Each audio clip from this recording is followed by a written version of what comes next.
మీ పథకంలో అవినీతి జరిగింది విచారణ చేయమంటే, ఆ ఉన్నతాధికారులని ఎవరైతే ఉంటారో వాళ్ళని డబ్బులియ్యండి మిమ్మల్ని వదిలేస్తామని చెప్తున్నారట. దాంతో ఇప్పుడు ఉద్యోగులు తిరగబడ్డ ఉదంతం ఇది.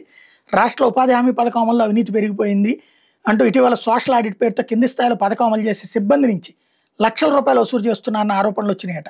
బాపట్ల జిల్లాలో ఉపాధి హామీ పథకం అమలు పర్యవేక్షించే కీలక అధికారి ఒకరు అక్రమ వసూలు కోసం సాగిస్తున్న వేధింపులు భరించలేక కింద స్థాయి సిబ్బంది ఏకంగా కేంద్ర గ్రామీణాభివృద్ధి శాఖ కార్యాలయానికి తమ జిల్లా అధికారుల మీద ఫిర్యాదు చేస్తూ లేఖ రాశారు.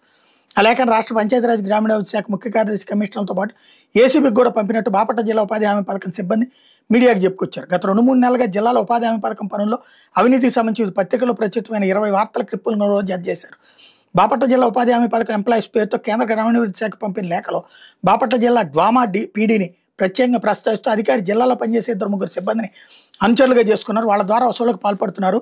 బాపట్ల జిల్లాలో నగరం, అద్దంకి మండలాల్లో ఉపాధి హామీ పథకం సిబ్బంది నుంచి లక్షల రూపాయలు వసూలు చేశారు. జిల్లాలో ఏ మండలంలో సోషల్ ఆడిట్ జరిగిన ఓ రాష్ట్ర స్థాయి అధికారి పేరు చెప్పి డ్వామా పీడి తన అనుచర సిబ్బంది ద్వారా ఆయా మండల ఉపాధి సిబ్బంది నుంచి 1,00,000 చొప్పున డిమాండ్ చేస్తూ పరిపాటిగా మారిపోయింది. డబ్బులు ఇవ్వని సిబ్బంది మీద ఎక్కువ మొత్తంలో రికవరీ సిఫార్సు చేస్తూ కక్షపూర్తంగా వ్యవహరిస్తున్నారంటూ కంప్లైంట్ చేసుకొచ్చారు.